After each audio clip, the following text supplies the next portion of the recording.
2019, a cryptocurrency scheme was launched in Nigeria. Now, it claimed that it's a philanthropic blockchain project by IB Smartify Nigeria called the Inknation. Now, it promised to eradicate poverty by providing Nigerians with universal basic income through its PINKCOIN digital currency. Now, PINKCOIN gained popularity during the COVID-19 pandemic, where a lot of Nigerians were facing a lot of financial difficulties. The scheme appealed to vulnerable individuals who were promised a universal basic income called UBI through its cryptocurrency called Pinkoin. Now, one of the benefits it promised to some of its investors is a 120,000 naira monthly salary for anybody who invests in their cryptocurrency. Another is an opportunity of a lifetime income with a minimal investment starting at 1,000 naira, and also claims of using blockchain technology to eradicate poverty within 9 months. By the end of 2020, over 200,000 people have actively registered on the platform, having about 5,000 monthly active users. Now, the Inknation website, it indicated that this money will be paid through the Inknation cryptocurrency wallet, which has not been created. Now, this benefit raised a lot of questions for some experts, because at that time, the Pinkoin was not on any cryptocurrency exchange anywhere in the world, including Nigeria. Now, despite all these controversies and a lot of people having skepticism about this particular cryptocurrency, they continue to post testimonials on social media about people that are making money from investing in Pinkoin.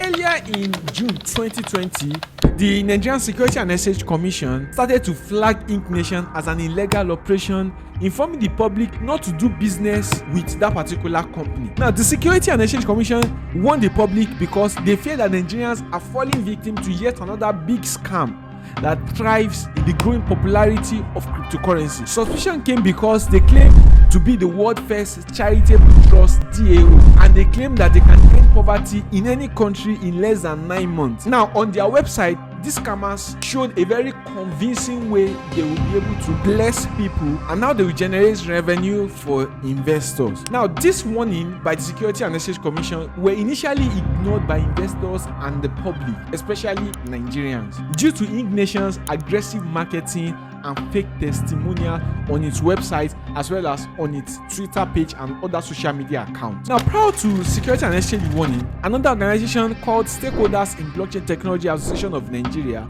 CBAN, went as far as to label Inknation purported cryptocurrency Pinkoin as a scam. CBAN says that Inknation is not on any blockchain and may as well not even exist at all. Immediately, CBAN came out to criticize Inknation and say that it is a scam. A lot of people came out on their social media, especially on Twitter, to blast the security agencies for trying to talk down on an investment that will benefit them and their children and their unborn children as well. Now, despite this warning by security agency, several people and Nigerians still flock to this particular cryptocurrency to invest in order to make money for their children and their children's children.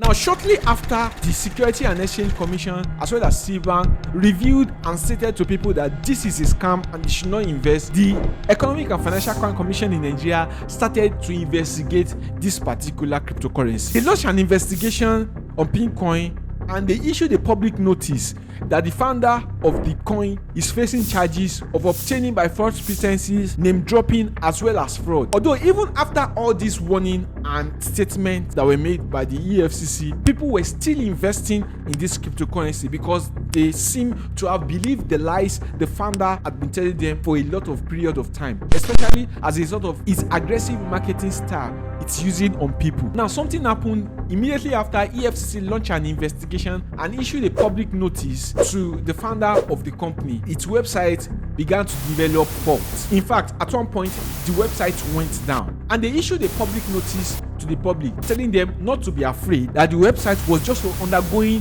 maintenance, which is typical for every cryptocurrency scam or multi-level marketing scam that exists or that has ever existed.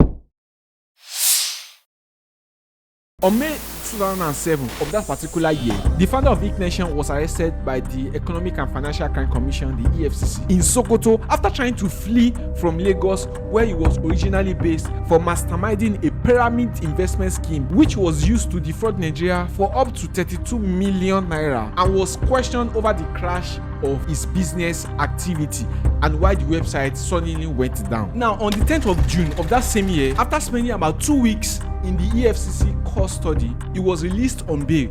And immediately he was released, he came out to the public and issued a statement stating that he was never hiding from the EFCC, and he debunked the news that he was arrested, claimed that he actually visited the EFCC office on his own free will. Now, even after he was arrested by EFCC and released on bail, the company still continued to collect money from the public, especially people who were interested in becoming an Inknation KYC agent. Now, within a short period of time when he was released, a lot of people who had invested in the platform started complaining about several issues they began to face. Now, a man claimed that his sister was one of the people that were affected by the Inknation scam. In fact, he claimed that he did not know, if he had known earlier, he would have stopped his sister from investing in that particular scam. One of the people who worked at Inknation and was an employee of the company claimed that when she got into the company, she invested a lot of money and also called a lot of her friends to also invest on the platform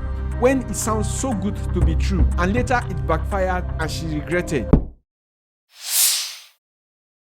Now, 13 years later, the founder of Inknation is nowhere to be found. The Inknation website does not exist anymore. Their Twitter social media handle does not exist. Their Facebook handle has been overrun by several cryptocurrency airdrops and scammers, as well as a project that claimed to plan to elevate people out of poverty has died down and it is nowhere to be found again. Now, the most shocking thing of this story is that 13 years later, the man was never prosecuted for the crimes that he has committed and is nowhere to be found, and the EFCC has not even issued a statement to arrest him even though he was released on bail. Now, let me see what you think about this story, and make sure you type on the comment below which other story you want us to work on. Make sure you subscribe to the channel, and I'll see you in the next one.